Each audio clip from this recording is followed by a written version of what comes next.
नमस्कार, आप देख रहे हैं न्यूज विंग। दिन भर की बड़ी खबरों के साथ मैं हूं कीर्ति तिवारी। खबरों की शुरुआत करते हैं। भारतीय जनता पार्टी का प्रतिनिधि मंडल निर्वाचन आयोग पहुंचा। पार्टी के प्रदेश सचिव सुबोध सिंह गुड्डू, प्रदेश मीडिया प्रभारी शिव पूजन पाठक, पूर्व विधायक और प्रदेश प्रवक्ता कुणाल सारंगी, प्रदेश प्रवक्ता अविनाश सिन्हा, निर्वाचन आयोग में आयोग के सचिव राधेश्याम प्रसाद से उन्होंने मुलाकात की। कांग्रेस के प्रदेश प्रभारी अविनाश पांडे के दिए गए बयान पर निर्वाचन आयोग को एक ज्ञापन सौंपा। आपको बता दें कि अविनाश पांडे को झारखंड आने पर रोक लगाने की मांग भी की है और उन्होंने कहा है कि अविनाश पांडे ने जो बयान दिया है वो दुर्भाग्यपूर्ण है। आपको बता दें कि अविनाश पांडे ने कहा कि जीते हुए सदस्यों को कांग्रेस में महत्वपूर्ण स्थान दिया जाएगा।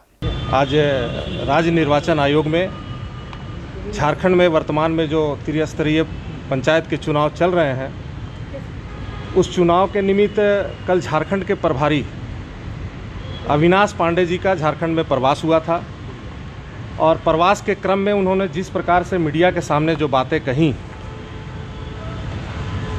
जो पंचायत में चुनाव में जो प्रतिनिधि जीत करके आएंगे उन्हें बड़े बड़े पद कांग्रेस में दिए जाएंगे सम्मानपूर्वक, इसको लेकर के हम सबों को आपत्ति था कि कहीं ना कहीं उनका प्रवास चुनाव को बाधित करने के दृष्टिकोण से था और एक चुनाव को विफल करने के दृष्टिकोण से था। जो कांग्रेस का एक चाल चरित्र और चेहरा है, जो चुनाव में जिस प्रकार से, चूँकि अभी ये सत्ताधारी दल के लोग हैं और आ करके इस तरह का बयान देना, हम लोगों ने यहाँ पर चुनाव आयोग को आपत्ति दर्ज की है कि एक तो उन पर FIR किया जाए और जब तक हमारा चुनाव चलेगा 31 मई तक उसका रिजल्ट आना है अंतिम फेज का, तब तक अविनाश पांडे जी को झारखंड आने पर रोक लगाया जाए। खबरों में आगे बढ़ेंगे और बात करेंगे अविनाश पांडे की। झारखंड कांग्रेस प्रभारी अविनाश पांडे रांची दौरे पर हैं। आपको बता दें कि कल जहां उन्होंने समन्वय समिति की बैठक की थी जिसमें मंत्री और विधायक शामिल थे, वहीं आज उन्होंने 24 जिले के जिलाध्यक्षों के साथ बैठक की है और उन्हें कई तरह के दिशा निर्देश दिए हैं। आपको बता दें कि उन्होंने कहा है कि इस बार का लक्ष्य है 60 दिन के अंदर और भी सदस्य बनाने का। उन्होंने ये भी कहा है कि इसके लिए जिलाध्यक्षों ने हामी भी भरी है। इसके साथ जून के पहले या दूसरे सप्ताह में जिलाध्यक्ष और उनके कार्यकर्ताओं के साथ बड़े सम्मेलन का आयोजन किया जाएगा। इसके साथ प्रशिक्षण शिविर का भी आयोजन किया जाएगा। इतना ही नहीं, उन्होंने ये भी कहा है कि मीडिया को भी बताया जाएगा। साथ ही साथ केंद्र में भाजपा सरकार जिस राज्य में गैर बीजेपी शासित राज्य है उसे परेशान करने की भरसक कोशिश की जा रही है, वहां से सत्ता बेदखल करने का काम केंद्र सरकार के द्वारा जल्द से जल्द किया जाएगा। आने वाले दिनों में जैसा मैंने कहा कि सदस्यता अभियान को हम बढ़ाने जा रहे हैं, उसी प्रकार जून में जो आज पंचायत चुनाव हो रहे हैं उसमें कांग्रेस विचारधारा और हमसे जुड़े हुए जितने भी हमारे पदाधिकारी और सम्मान्य नेतागण जो प्रतिनिधि इसमें चुन कर आएंगे, उन सभी पंचायत स्तर के सभी नेताओं का एक बड़ा सम्मेलन जून के पहले या दूसरे सप्ताह में सुनिश्चित हम करने जा रहे हैं। साथ ही साथ जून में प्रदेश स्तरीय प्रशिक्षण शिविर, जो कि 3 दिवसीय प्रशिक्षण शिविर होगा, जिसमें प्रदेश के सभी सम्मान्य नेतागण उस प्रशिक्षण शिविर में भाग लेंगे और जिसको उसके बाद में जुलाई और अगस्त में जिला स्तरीय प्रशिक्षण शिविरों का आयोजन होगा। और जैसा मैंने पहले भी कहा है कि हमारे इस सरकार के माध्यम से जो जनता की मदद के लिए विभिन्न जो योजनाएं शुरू हैं, उन योजनाओं को ज़्यादा से ज़्यादा ज़रूरतमंद लोगों तक पहुंचाने के लिए अलग अलग जिला स्तर पर इस प्रकार के शिविर ऑर्गेनाइज किए जाएंगे। वहीं त्रिस्तरीय पंचायत चुनाव 2022 में चुनाव को शांतिपूर्ण ढंग से संचालित करने के लिए बूथ का और क्लस्टर पॉइंट का निरीक्षण करने के लिए शिकारीपारा इलाके में डीसी निकले थे। इसी क्रम में अवैध पत्थर खदान पर उनकी नजर पड़ गई। डीसी ने तत्काल एक्शन लिया और कार्रवाई का आदेश दिया। हालांकि अभी तक प्राथमिकी दर्ज नहीं हुई है, लेकिन उपायुक्त रविशंकर शुक्ला के आदेश पर 4 लोगों को पुलिस ने हिरासत में रखा है। साथ ही मौके से एक पोकलेन, एक Hyva, 2 drill machine, 2 pump set के साथ साथ कुछ विस्फोटक पदार्थ, अमोनिया नाइट्रेट और जेलेटिन भी बरामद किए गए हैं।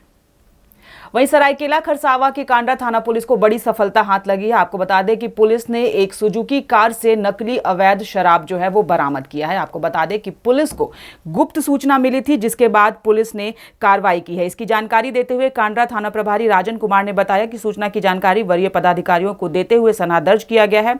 वरीय पदाधिकारियों के दिशा निर्देश अनुसार सूचना के सत्यापन हेतु छापामारी दल का गठन किया गया। थाना प्रभारी ने बताया कि छापेमारी के क्रम में एक गाड़ी से, आपको बता दें, जिसे टोल के पास रोका गया, जब उसकी तलाशी ली गई तो उसमें से अवैध शराब बरामद किया गया। सब इंस्पेक्टर संदीप, ASI उदय, जितेंद्र, मनोज, ये सब को लेके हम लोग बताए हुए स्थान की तरफ वहाँ गिद्दी बेड़ा टोल के आसपास हम लोग थे। इसी बीच एक ब्लू कलर का कार, जिसका नंबर है 05BZ 6850 को आते देखे और उसको रोका गया, चेक किया गया तो उसमें ये डुप्लीकेट इंग्लिश दारू मिला। अब बात करेंगे फहीम खान की पैरोल याचिका हाईकोर्ट ने स्वीकार कर ली है। हालांकि फहीम खान की ओर से 2 महीने की पैरोल की मांग की गई थी, लेकिन कोर्ट ने मात्र 1 दिन की पैरोल को मंजूरी दी है। साथ ही पुलिस को साथ रहने का आदेश भी दिया है। ऐसे में फहीम खान पुलिस बल के साथ ही बेल पर जाएंगे। फहीम खान का संबंध वासेपुर से है, जहां उन्हें डॉन की तरह जाना जाता है। हाईकोर्ट से खान ने बच्चों की शादी में शामिल होने के लिए पैरोल की मांग की थी। वहीं जमशेदपुर के भालूबासा स्थित हरिजन मध्य उच्च विद्यालय के मेन स्विच बोर्ड में अचानक शॉर्ट सर्किट होने से आग लग गई। इधर विद्यालय में परीक्षा दे रहे विद्यार्थियों के बीच अफरा तफरी का माहौल बन गया। विद्यालय प्रबंधन ने सबसे पहले बिजली को कट करवाया और इसकी सूचना तत्काल अग्निशमन विभाग को दी। सूचना मिलते ही गुलमुरी अग्निशमन केंद्र से एक दमकल घटना स्थल पर पहुंची। हालांकि दमकल के पहुंचने से पहले ही आग पर काबू पा लिया गया था। बताया जाता है कि विद्यालय में परीक्षाएं चल रही हैं। परीक्षा के दौरान ही मेन स्विच बोर्ड में अचानक शॉर्ट सर्किट से एक तेज आवाज के साथ आग लग गई। वहीं जमशेदपुर में उड़ीसा के एक युवक राहुल अग्रवाल ने बहुमंजिली इमारत से कूदकर अपनी जान दे दी। घटना बिष्टुपुर थाना क्षेत्र की है। राउरकेला का युवक किसी काम से जमशेदपुर आया था और एक होटल में रुका था। गुरुवार को वह बिष्टुपुर स्थित ओम टावर की छत पर पहुंचा और वहां से कूद गया। मौके पर ही उसकी मौत हो गई। इधर सूचना पाकर सिटी एसपी के विजय शंकर, CCR DSP अनिमेश गुप्ता, थाना प्रभारी विष्णु राउत मौके पर पहुंचे और मामले की जांच में जुट गए। पुलिस मामले की छानबीन कर रही है। मृतक की पहचान उसकी जेब से मिले आधार कार्ड से हुई है। वहीं जमशेदपुर के बंगाल क्लब स्थित सभागार में गुरुवार को fair price shop dealer association का 1 दिवसीय महासम्मेलन आयोजित किया गया, जिसमें PDS डीलरों की समस्या पर चर्चा की गई। कार्यक्रम में मौजूद बतौर मुख्य अतिथि एसोसिएशन के राष्ट्रीय कार्यकारी सह प्रदेश अध्यक्ष ओंकार नाथ झा ने PDS डीलरों की समस्याओं को सुना और ध्यान आकर्षित करते हुए समस्या के समाधान की बात कही। आपको बता दें कि ध्यान आकर्षित करते हुए केंद्र और राज्य सरकार से राज्य के 25,000 PDS डीलरों की समस्याओं को गंभीरता से लेने की अपील भी की है। साथ ही उन्होंने चेतावनी भी दी है कि अगर राज्य के PDS डीलरों की समस्याओं का समाधान केंद्र और राज्य सरकार नहीं निकालती है तो आने वाले दिनों में PDS डीलर आंदोलन का रुख अपनाने को विवश हो जाएंगे। जमशेदपुर में राज्य के जन वितरण प्रणाली के विक्रेताओं के संगठन प्रदेश कमेटी की मौजूदगी में यहाँ पर एक जो सम्मेलन, बृहद सम्मेलन का आयोजन हुआ। इस सम्मेलन के माध्यम से हम राज्य सरकार को एक संदेश देना चाहते हैं कि हम भारत सरकार और राज्य सरकार की बहुत ही महत्वपूर्ण योजना को चलाने वालों में से हैं।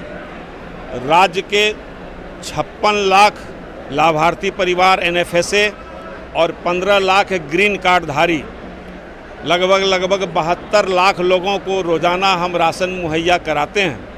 लेकिन राज्य सरकार को दर्जनों बार स्मारित ज्ञापित करने के बावजूद भी, माननीय मंत्री के साथ वार्ता करने के बावजूद भी हमारा 1 रुपये का कमीशन न तो बढ़ाया जाता है, बल्कि तरह तरह के षड्यंत्र के द्वारा, मैं इसे षड्यंत्र की संज्ञा इसलिए देता हूँ कि जब राज्य सरकार के पास पर्याप्त इंटरनेट की सुविधा नहीं है, जब समय पर आप खाद्यान्न नहीं दे पाते हो, तो आपको यह नैतिक अधिकार नहीं बनता है कि आप रोज नया नया नियम और कानून निकालें।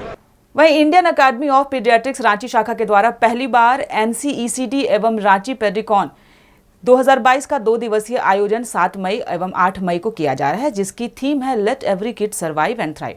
इस बाबत IMA परिसर में एक प्रेस कॉन्फ्रेंस का आयोजन IAP रांची के द्वारा किया गया, जिसमें बताया गया कि कार्यक्रम के दौरान देश के जाने माने शिशु रोग विशेषज्ञ भाग लेंगे। इस समारोह में राज्य एवं राज्य के बाहर से 150 से 200 डेलीगेट्स के भाग लेने की संभावना है। प्रेस कॉन्फ्रेंस के समय मंच पर IAP रांची के प्रेसिडेंट डॉक्टर SS सिदानाम, सचिव डॉक्टर शैलेंद्र चंद, डॉक्टर रविशेखर सिंह और डॉक्टर अमिताभ मौजूद थे।